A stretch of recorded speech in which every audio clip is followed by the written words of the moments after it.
আসসালামু আলাইকুম, কেমন আছেন সবাই?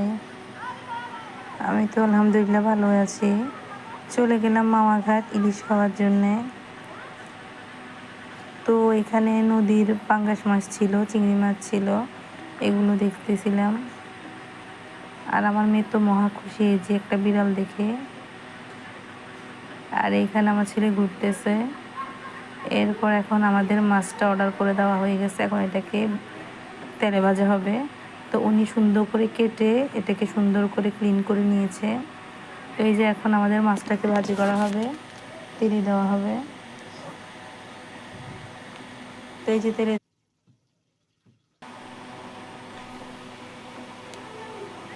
তো এখন এটাকে খুব সুন্দর করে ভাজা হইতেছে।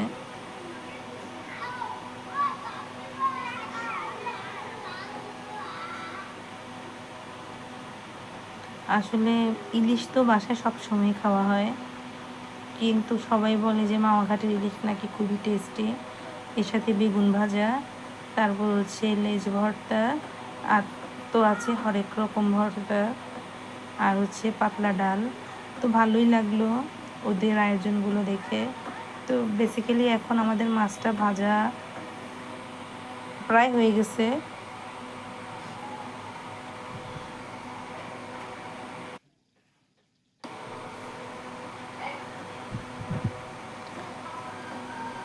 এখন আমি আমার মেয়ের কাছে চলে আসলাম। মেয়ে তো মহা খুশি বিড়ালকে দেখে।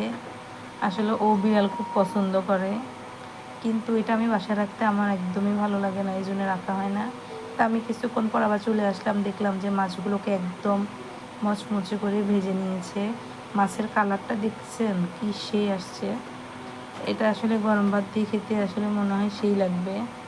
তো যেহেতু এখনও খাওয়া হয়নি, দেখতেছি এখনই জিভে দিয়ে জল পড়ে যাচ্ছে।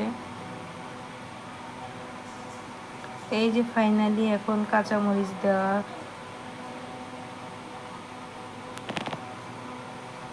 এখন এই শুকনো মরিচগুলোকে সুন্দর করে ভেজে নিতেছে। এই যে তো এখন আমাদের মাছ ভাজি, বেগুন ভাজি, আর হচ্ছে শুকনো মরিচ রেডি। তো ভালো থাকবেন সবাই, আল্লাহ হাফেজ।